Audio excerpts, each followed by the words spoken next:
አሁን ታደሰ የሚመራው መንግስት አቃፊና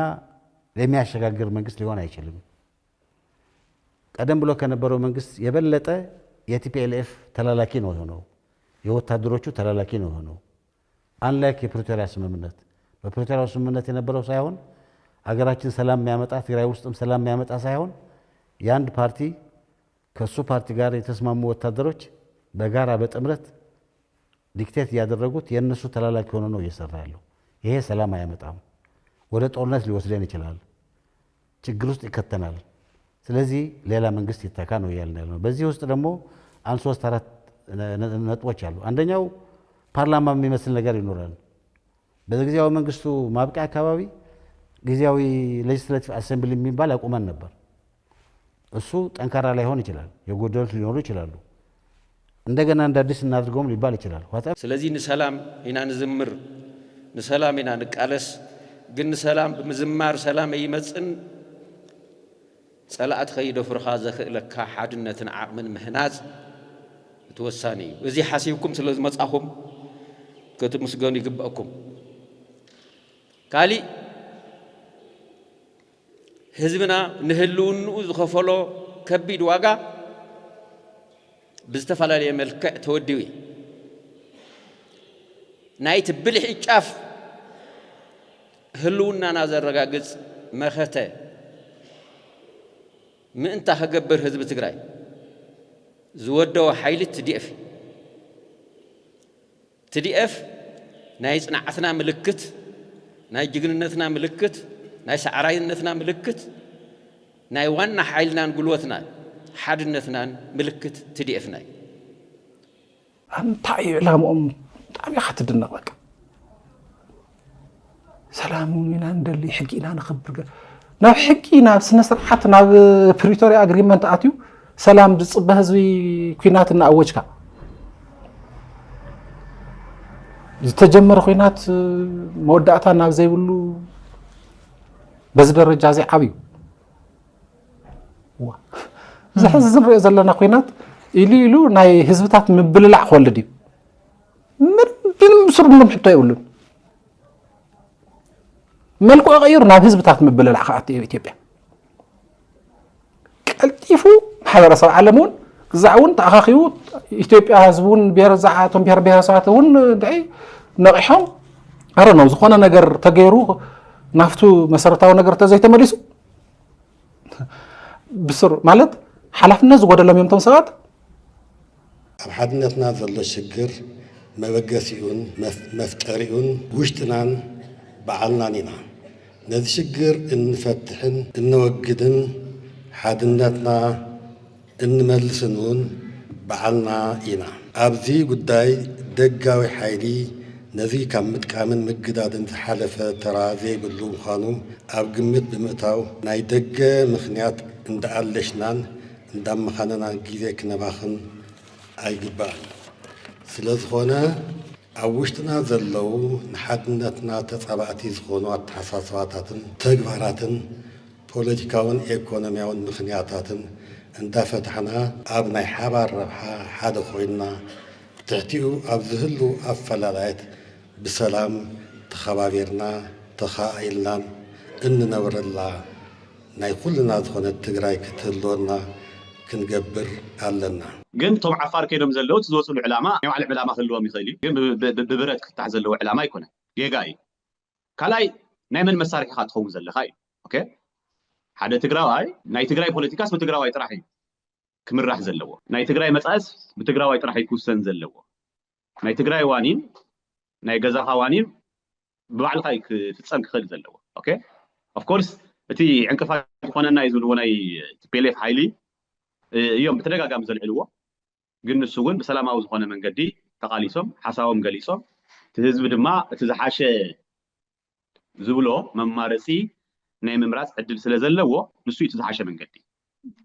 ያው ዝኽልተ ሰለስተ መዓልቲ ሪኢኽ ትኾን ኢኺ ካብኡ ዝመፁ ዝረኸብክዎም ኣነ እውን ብውልቀይ ዝረኸብክዎ ኣሎ ዋና ኣዛዚ ናይቲ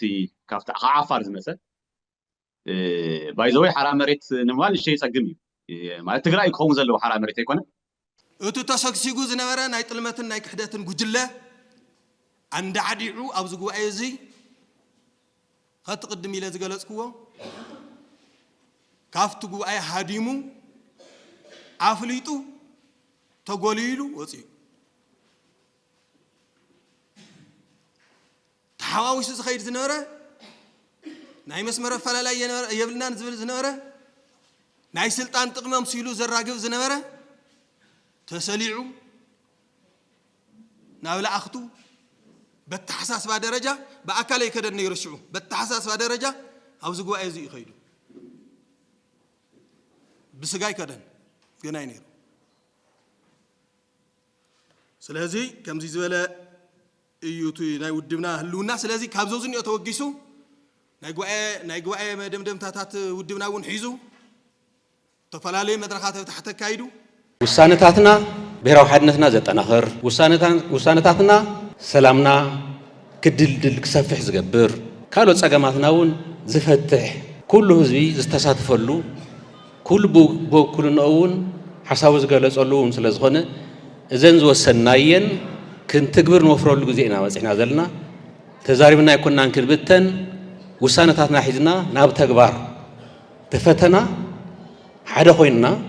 ተሓጋጊዝና ንወፍረሉ በጽሕና ኢና ዘለና ህዝቢ ዝሓዘ ከም ዝዕወት ፍሉጥ እዩ እዘን ዝወሰናየን ብሙሉአን እናተደጋገፍና ናብ መጨረሻን ከም ነብጽሕን كم زعواتاون يتأمامن كم تاب بدمكت نتفقراي ببخوابهم أرميكم وازمساهم حزون بدمكت مدما بعوات زازيمكم بدمكت ننبوتهم بسلام تملسو زوادو بحمد فلت مس ودو بحوحاتيو لزمانات خالي بارتين فلتي بناتنا عرمون فلطو ودو حوحاتو حزي أبزو بادو بدنه بوليتيكا بشيم رايا مشكاتيو ودبنا بينها وخمكم وصخم صلال تيلل ياكو ابص حيت اكبنا سقاتي حضرنا ابوردر وا قبو رايا قبو خويناس تاكبنا انا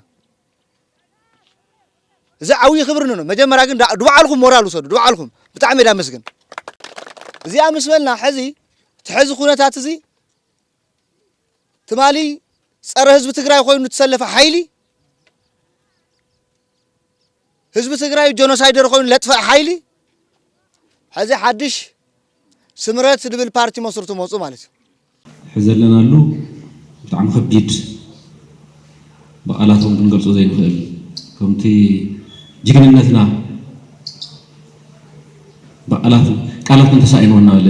ጋለ ዝገልጾ ማለት ተዘለናል ኩነታቱን ንምግላጹ ዝኸብድ ቃላት ዘይርከቦ እዩ ህዝብና ተመዛበሉ ጀኖሳይድ ፈጽምና ብዙ ላይ ኮናን ክንብል ደም ሚርካስ ክንገልጾም ዘይንኽእል ግፉእ ኩነታት ሕማቕ ኩነታት ብኩሉ መዳይ ዚልካ ትሪኦ ጸልማት ምስሊ ነህሉና ወንከም ተባለ ነህሉና ሕዚ ናይ ብክልተ ኣሃዝ ናይ ምዕባይ ዘይምዕባይ بتمرتي بتعنا بمنجدي بخمزي ناوزن قطرول غزي كنا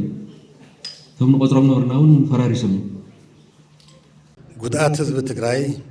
ጉድኣት ጊዜያዊ ምምሕዳር ትግራይ ጉድኣት ህዝብታት ኢትዮጵያ ጉድኣት ህዝብታት ኢትዮጵያን ፌደራዊ መንግስቲ ኢትዮጵያን ስለዝኾነ በዚ አጋጣሚ ነዚ ንምፍታሕ ዓብዪ ስራሕ ኮይኑ ክትሓዝን ሰላም ዝዘርግን ዘጽብብን ኩነታት كعدسون صاوعتي يقرب زخبركم عدمات أوشتنا كفتح زلو شجر كم زلنا فلوتي تقرأي نايوشتا شجر بعدك تفتحي قبا نزي نمفتح تتسقيمنا نخالي أحديفك زوهاو انتي كونس حزي نزي كفتح أبن كفتح بزخلو بوتا تقميتنا نايزل لنا مرارحا ودكت إيو كون 75% የሚሆነው ክሪሚናል ስራዎች የሰራው የኤርትራ ሰራዊት ነው። ሰው የገደለው ሬፕ ያደረገው በሴቶች ማህፀን ላይ ያልሆነ ነገር ያስገባው የአክሱም ነብሰ ገዳይ እኮ የሻዕቢያ ወታደር ነው። የማህበረ ዶጌ ነብሰ ገዳይ የሻዕቢያ ወታደር ነው። የማርያም ደንገላት ነብሰ ገዳይ የሻዕቢያ ወታደር ነው። ቦራ ደቡብ ትግራይ ውስጥ መጥቶ ራያ ላይ በመቶዎች የሚሆኑ ሰዎች ረሽነው ሄደው የሻዕቢያ ወታደር ነው። በጣም ብዙ እንትን ማድረግ ይቻላል እና ይሄን ስለሚያውቅ የወታደራዊ የፖለቲካው መሪዎቹንም ኢንቴንሽን ስለሚያውቅ የሚያደርጉትንም ግንኙነት ስለሚያውቅ ኖ ነው ያለው። ከነሱ ጋር በወንጀል የተሳሰረው ካልሆነ በስተቀር ሌላው ህዝብ የሆነ ቢሆን እኛ የኤርትራ ህዝብ ወንድማችን ነው። ከእሱ ጋር ብዙ ጠል የለንም። ከኢሳያስ መንግስት ጋር ሆነን የምናመጣው ለውጥ ግን የለም፣ ጥፋት ነው የሚመጣው። ስለዚህ ይህን አንቀበልም ብሏል ህዝቡ። ይሄ በሰፊ ስብሰባዎች ትግራይ በሙሉ የተደረገ ስብሰባ ያመጣው ፋክት ነው፣ ያወጣው ሀቅ ነው። ስለዚህ ሻዕቢያ በመውጻው እና ህዝብን ህዝብ ምርኻው እንታይ ዘሕምን ኮይኑ ወፂና ልኩም ኣለና እኮ እዮም ኢሎም እቲ ህዝብናው ምርኻው ወንጀል ዝኸውን ቦረና ምስ ከንያ እንትራኸብ ወንጀል ዘይኸውን ሶማሌ ምስ ሶማሌ እንትራኸብ እንተሎ ወንጀል ዘይኸውን ቤኒሻንጉል ምስ ሱዳን ጋምቤላ ምስ ደቡብ ሱዳን እንትራኸብ ወንጀል ዘይኸውን እንታይ እዩ ኣብ ትግራዋይ ንምንታይ እዩ ከምኡ ዘብል ዘሎ ንትግራዋይ ካብ ዘሎም ፅላእትን ጥርጣረን እዩ ሶ ፌደራል መንግስቲ ኣብኡ ዘሎ መለኻኽታ ከስተኻኽል ዘሎ ንሱ እዩ እምበር ህዝቢ ትግራይ ይኾነ ብዙ መንገዲ እውን ህዝቢ ትግራይ ክገዝእ ይኽእልን ድሕርኩም ኮይኑ ንህዝቢ ትግራይ እሚኑ እዩ ክገዝኦ ዘሎ ደጊፉ እዩ ክገዝኦ ዘሎ ኣሕዊኡ እዩ ክገዝኦ ነይርዎ ክንደይ ምሁር ክንደይ ፈላጥ እየ ዝብል ብፍላይ ኣብዚ ግዜያዊ ምሕዳር ክሳብ ቀረባ ዝነበረ ዝህዝቢ ካብ ፖለቲካ ንምርሓቕ ንሕና ኢና ፈላጣት እናተባሃለ በብሰሙን እውን ነይሩ ቅድሚ ሕዚ ሕዚ እውን ኣሎ በብመዓልቱ ዘይንሰምዖ ነገር የለን ህዝቢ ትግራይ ካብ ፖለቲካ ንምርሓቕ ዘይተፃዕረ የለን እቶም ዋና ወረርትና እውን ዝገብርዎ ኣብ ውሽጥና እውን ኮይኖም ማለት እዩ ኣብዛ ክልተ መዓልቲ ዝረኣናየን ተፀሚቖን ዓመት ክልተ ዓመት ዝተዘርበ ብምንታይ ኢና ክነወዳድሮ ብምንታይ ኢና ክነፃፅሮ እዚ ህዝቢ እዚ ኣብቲ ብሔራዊ ኣጀንዳታት ናይ ትግራይ እንታይ ዓይነት ብስለት ከም ዘለዎ ፕሮፌሰር ምዃነ የድልዮ ዶክተር ምዃነ የድልዮ አንቶኒ ይግለጽ ነይሩ ባህላው እናተባሃለ ዝግለጹ ማለት እዩ ተመሰረት ታሱር ኣብዚኣ እያ ዘላ ኦሬዲ የብላን ኤርትራ ተቋማ የብላን ክደግመልካ ቂም ደለዎ ጥራይ ደለዎ ፀልእ ድምህሩ ቂም ናይ ዓሌት ናይ ኣውራጃ እዮም ስለዚ ተቋማይ ከም ትልበልኩ በሊሕ ኣነ ከዓ ዝኾነ ሰብ ኣይፀርፍን እየ ነቲ ሓሳብ እያ ነቲ ሓሳብ ዋላ ወትኹል እኮ ታሳብ ከያታ ናይ ወትኹል እያ እኮ ወትኹል እንታይ ይብላ ነይሩ እናተቃለስና ሃገር ክንዕብ ኣባላሾምና ባዕል ከይግብር ገለ ድብለና ትብል ደርፍላተዋ ብዝኾነ ግን ከም ዝብለካ ቂም ደሎ እዩ ደሎ ተቋማይ በሊሕ ሰብ ክብሪ ህዝቡ ክብሪ ሃገሩ ኣብኡ ኮይኑ ኣብ ውሽጢ ኮይኑ እዝን ፅቡቅ ኣሎ እዝን ሕማቅ ድብል እዩ እምበር እዚ ንሪኦ ምቁዋም ተቋሞት ኮይኑ ምዕንቃፍ እዩ ሕጂ ሰላም መፅኡ ሕጂ በቃ ናብ ህንፃ ገለ ክንዲ ትኸይድ ዕንቁፍኻ በቲ መፅኦም ሕጂ ኣነስ እንዳመፁ ወፁና እዞም ኣክላውያን ትግራይ ትስዕር እናበለ ዝተሰውአ ተጋዳላይ ዝመርሕ ዝነበረ ጀነራል ጻድቃን እቲኦም ዝተሰውኡ ኣይ ኢትዮጵያዊ ኢኻ ምባል እንታይ ዓይነት ጥልመት እዩ ኢልካ ምሕታት ኣዳይ እዩ ትግራይ ትስዕር ኢና ተባሃለ ነይሩ ሶ እዚ ብደንብ ክሕሰበሉ ይግባእ ውድብ ሕወሓት እውን ልዚኣቶም ለጀነራል ጻድቃን ዘለዎ እንታይ ስሙ ጉጅለ ብሄራዊ ጥልመት ክብል ከሎ ፖለቲካ ጥራሕ ኣይኮነን ሕድሪ ስዋኣት እውን ቃል ስዋኣት እውን ስለልጠለሙ እዩ ሶ ብዙ ኣነ ክሪኦ ዝደሊ ፅምዶ ኣብ ልዕሊ ፅምዶ ዝሕድሮ ፅልዋ የለን ኢለ ዝኣምን ምክንያቱ ፅምዶ ምንም ዓይነት ሳይድ ኢፌክት የብሉ ኢላ ኣነ ልተጋሩ ማለት እዩ ልተጋሩ ብዝኾነ ይኹን ኣገባብ ምንም ዓይነት ሳይድ ኢፌክት የብልን ዝኾነ መድሓኒት ክትወስድ ከለኻ ሳይድ ኢፌክት ኣለዎ እዩ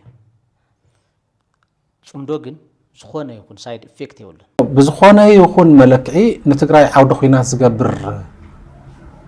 ነገር ፍጹም ኣይንቕበሎን ዛስዋይ እውን ንሕና ያው ተቐርቂርና ዘለና ማለት እዩ استفلا شماشم ونز وصلنا زلو تግራይ ዕድል ረኺብና ኮይናት ክነትርፍ እንተኽኢልናስ የኣኽላይ በቃ ድሕሪ ሕዚ ዝብል እዩ ቋምና በቃ የኣኽሎት ህዝቢ ንኽእሎ ዶ ይንኽእሎን ከምኡ ክንገብር ንኽእል ዶ ኣይንኽእልን ኣይረዶ ግን በቃ እዚ ማለት ብቐጥታ ንሕና እውን ክንዋጋእ ዝኾነ ኣካል ድሌት የብልናን ከም ህዝቢ ምግዛዕ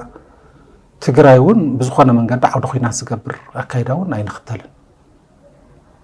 በቃ መንግስቲ ኢትዮጵያስ በዚ ክሓልፍ እያ ኤርትራ ኣይኸውን ብሱር ኾነ ኣይንፈቅድን ንሕና በቃ ንምንታይ ዳ እዮም ሕወሓት ተፈናቐልቲ ከይምለሱ ይገብር ኣሎ ዝብሉ ተይልኪ ተፈናቐልቲ ክምለሱ ዘለዎም ንብል ዘለና ኣብኡ ዘለዉ ዕጡቓት ወፂኦም ምምሕዳራት ፈሪሶም ናይቲ ህዝቢ ሕርሻ ገዛ ቢዝነስ ወሪሮም ዘለዉ ሓደሽቲ ሰፈርቲ ወፂኦም እቲ ህዝቢ ድሕንነቱ ተሓልዩ ናብ መረበቱ ይመለስ ያው ህዛ እነዚኣ እኮ ይብላ ኣለኹ እዚኣ ነውርቲ ኮይና ህዝቢ ትግራይ ነውሪ ይወላ ተጋጊኻ እውን ክበሃል ደሊ እየ ማለት እዩ ሕወሓት ዝብል ዘሎ እዚኣ እዩ ኣብ ሚድያ ኩን ሕዚ ኣብለ ከለኹ ኣናሓኩ ማለት እዩ ኣብኣ ዘለዉ ዕጡቓት ይውፁ ናይ ኣምሓራ ምምሕዳራት ይፍረሱ ኣብኡ ዘለዉ ሓደሽቲ ሰፈርቲ ይውፁ ህዝቢ ተፈናቐለ ህዝቢ ድሕንነቱ ተሓልዩ ይመለስ ናብ ቦትኡ ኦኬ መን የመሓድሮም ድሕሪኡ ንዘራረበሉ መንግስቲ ኢትዮጵያ ካልኣይ ፌዝ ይኹን ንሱ እዚኣ ቀዳመይቲ ፌዝ እሞ ንገብራ ብድሕሪኡ ካልኣይ ፌዝ ጌርና ንዘራረበሉ ንኣና ዝመቓቐሉና ዘለዉ ምንቅስቃሳት እዚኣቶም እውን ኩልና ክንቃለሶ ንኽእል ኣለና ካብኡ ምስ ገራወትና ሰላም ንኸይንፈጥር እውን ከይዶም ኣለዉ ናይ ኤርትራ ንሕና ምስ ኤርትራውያን ክንራኸብ ሰይጣን ዝኾነሉ ንሶም ከይዶም ከዓ ዘይግቡእ ቀለበት ክገብሩ ከለዉ ድማ ንውር ዝገብርሉ ካብ ነውረኛታት ባዕሎም እናሃለዉ ከም ነውሪ ገይሮም ዝወስዱና ፀላእትና እዮም ንሕና ግን እንተኮይንልና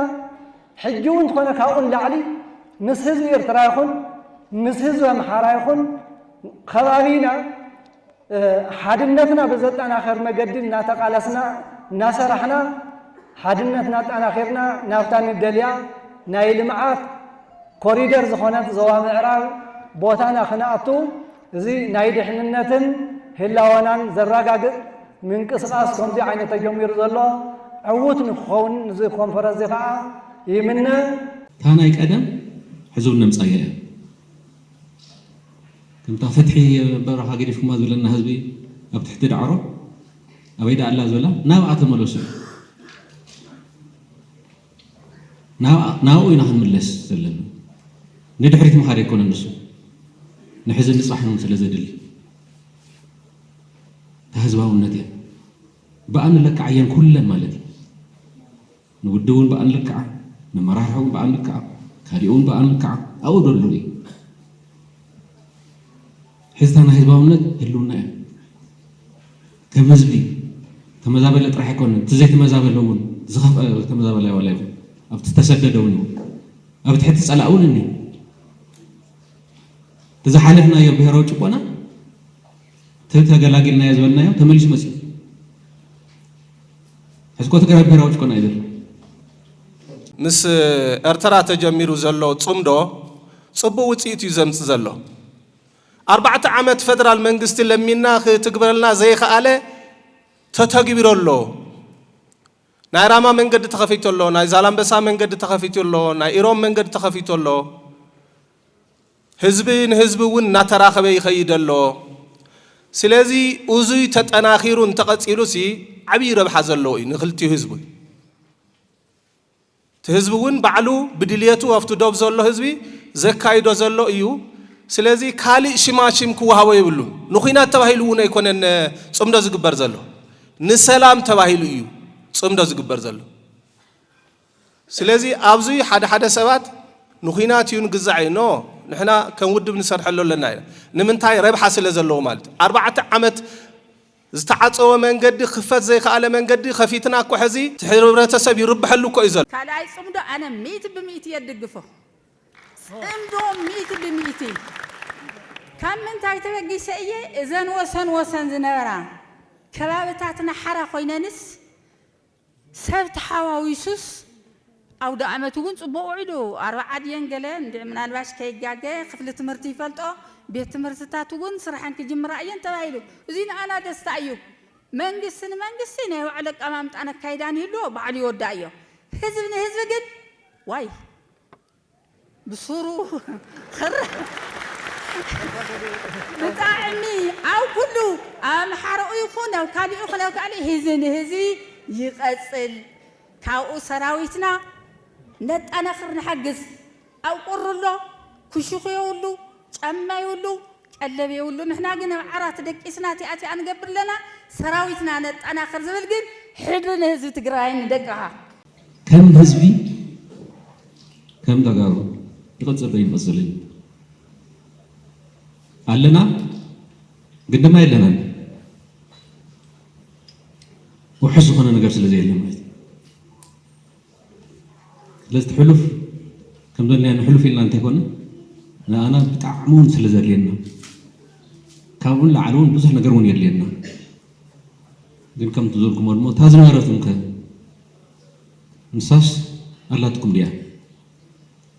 نصاص عبعتكم حزكم ديهم نصاهم قاعد فرش زلا ندحريت كوينا نغير زلا تخونا كل وسخيا زي نورو مالتي زي نورونا نكون وسخ زقد تتقلبي تنوع على عملينا هنفتش من انتي مدرسة زقينا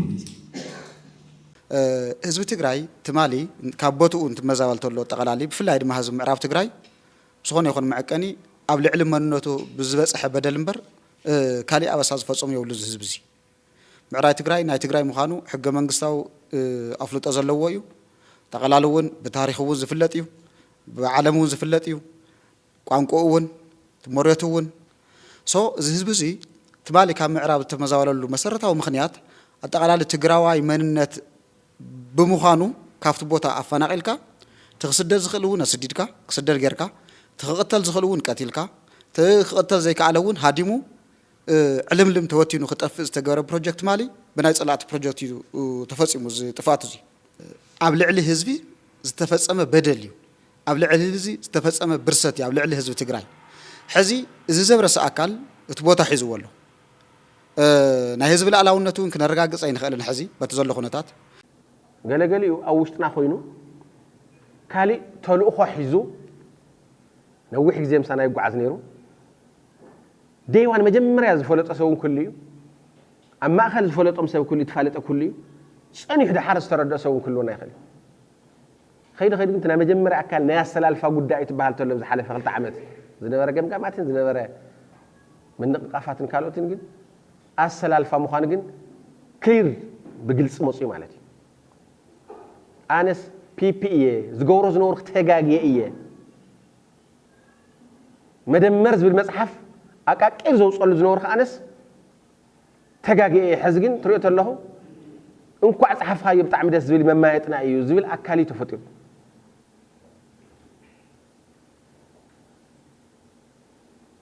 مس جونوسايد زفت أمرلو أكالي خيرو شمت تقبلو شمت تشيمو كفيلو نايبة حلنا شبات سراويت خاكب زالن بس هوسمو دحر سراويت تግራይ تقيمويني تايزول درفني ها አይሰምعني حقي نايحفرم አይሰምعني يزبل درفي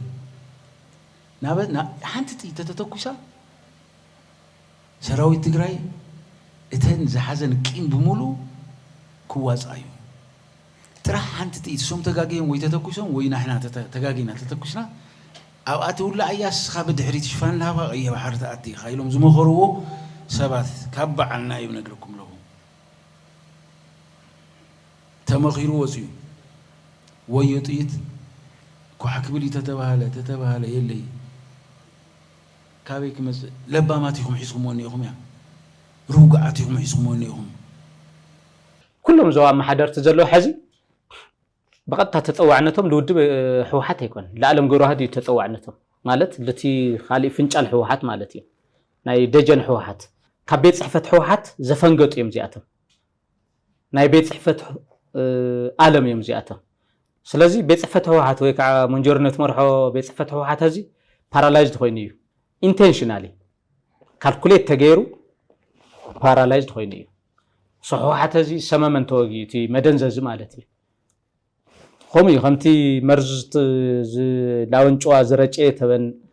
ከማያ ኮይና ህወሓት ናይ ተበን መርዚ ኣፌክት ዝገበራ ማለት እዩ ከማያ ኮይና ህዝቢ ብናተይ ርድኢት ማለት እዩ እዚ ዘረባ እዚ ዳንጀረስ እንድዩ ግን ኣነ ከምኡ ህወሓትስ ከምታ ተበን መርዚ ዝረጨላ ከምኡ ቅብዝብዝ እያ ትብል ዘላ ማለት እዩ ህወሓት ናይ ዞባ ኣመሓደርቲ ናይ ሙሻም ሓላፍነት ኣለዎ ምክንያቱ ንሕና ዝተሰደደ ህዝቢ እኒህና ዝተፈናቀለ ህዝቢ እኒህና ሓሚሙን ጠሚዩን ዝመውት ህዝቢ እኒህና ጽላልን ካልኦት ገዛን ዝሰኣነ ህዝቢ እኒህና ተዓጉሩ እኒሄ እዚ በቲ ዝተወዓልናዮ መሰረት መልሱልና ኢና ንብል እዚ ተዘይኮይኑ እንታይ ንገብር ዝብል ግን ኩሉ ህዝቡን ክሓስበሉ ዘለዎ ዋላ እቲ ክምለስ ዝደሊ ዘሎ ህዝብና እውን ኣብ ዝተፈላለየ ናይ ኣይዲፒ ካምፕ ዘሎ ግዴታ ክውደው ኣለዎ ከከም ዓቕሙ ለሚንካ ዝምለስ ነገር ዘይክህሉ ይኽእል እዩ ውዕል ፕሪቶሪያ ከም ንሪኦ ዘለና ግዜ እንዳሓለፈ እዩ ኖርማሊ ሕዚ ንሕና መሬትናን ኣብ ፀላኢ ዘሎ ህዝብናን ይሳቀ ከም ዘሎ ዋላ ህዝቢ ወልቃይት ኣብ ጨንቀት እዩ ዘሎ ምልሻታቱ ይስደዱ ኣለዉ ኣይኾኑን ዝበሉ ይቕተሉ ኣለዉ ልምዓት ዝበሃል የብሉን ኣብ መንጎ ሸዊትን ወደን ጥሩን ኣብ መንጎ ማዕርግ ዝበሃል ፋይናንስን ዘባእሶም ሓንቲ ነገር እዚኣ እያ ከባቢ 188 ሚልዮን ተኣሽሙ ከም ዘባእሶም ይፍለጥ እዩ ንሸዊት እውን ዘግለልዎ ኣብቲ ቦታ ኮይኑ ከምኡታት ዝቕመጥ እቲ ማዕርግ ዝበሃል ከዓ ናቱ ናይ ፋይናንስ እዩ ነይሩ ናይ ጠቕላላ ስለዚ ኣብ ማእኸሎም ሓደ ዓብዪ ባእሲ ተፈጢሩ ዘለውን ሓደ እዚ ምናልባት እቲ ገንዘብ መን እዩ ካብ ዲያስፖራ እከለ ኢልካ ብግልፂ እንፈልጦ ዋላ ንሕና ይኹን ከም መባእሲ ነጥቢ ከም ዘሎ እዚ ጉዳይ እዚ ግን ኣብቲ ውሽጢ እናሃለና እውን ዝዝረብ ዘረባ እዩ ልዕሊ 188 ሚልዮን ብግደ ይብሉ ዝኣተወ ቅርሺ ንበዓል ወደን ጥሩ ምስቲ ማዕርግ ኮይኖም ዘጭወርውረዎ ምዃኑ ንሸዊት ከም ዘይበፅሖ ኣነ ይብፅሐኒ ዝብል ከዓ ንበዓል ሸዊት ከምኡታት ኣብቲ ማእኸሎም ባእሲ ነይሩ እቲ ዲያስፖራ ዝበሃል ንምንታይ ከምኡ ቢተ ይኣት ዘሎ ምዃኑ ይንፈልጠና ብካሊእ ገፅ ድማ ከባቢያዊ ኣተሓሳስባ ይበሃል ነይሩ ኣብኡ እውን ከይድ ካብ ደቡብ ምብራቅ እውን ከባቢያዊ ትብላ ኢኻ ኣብ ካሊእ እውን ከባቢ እዚ እውን ከባቢ መን እዩ ከባቢያዊ ዝብል እውን የርተካ ስለዚ ከባቢያዊ ዝብል ኣቀራርባ ናይቲ ሽግር እውን ክስታይ እዩ እቲ ናይ ትግራይ ሽግር ብሓደ ገፅ ፖለቲካዊ እዩ ብሓደ ገፅ ድማ እቲ ካልኣይ ድማ ኢኮኖሚክ እዩ ናይ ሪሶርስ ነገር እዩ ናይ ተጠቃምነት ፖለቲካዊ ተጠቃምነትን ኢኮኖሚ ተጠቃምነትን ሕቶ እዩ እዚ ክፍታሕ ክኽእል ኣለዎ ኣብዚ ዘሎ ምዝባዕ ከቢድ እዩ ትሩት ነዊሕ ግዜ ዝፀንሐ እውን እዚ ተዘየለ ኣብ ዝኾነ ዓዲ ኮ ዘሎ እዩ ይትረፍ ኣፍሪካ ኣብ ኣውሮፓ እውን ዘሎ እዩ ከባቢያውነት ህዝቢ ትግራይ እናኸፋፈለ ኣብ ትሕቲ ጀኖሳይድ ዝፈፀሙልና ሓይልታት ክቁርቁረ መሳርሒ ገብረ ዝብል ዝኾነ ሓይሊ ግን ኢዱ ይስሓብ ይኸይድ ይሰለፍ ምስቶም ጀኖሳይድ ዝፈፅሙልና ኣፍሊጡ ይግጠም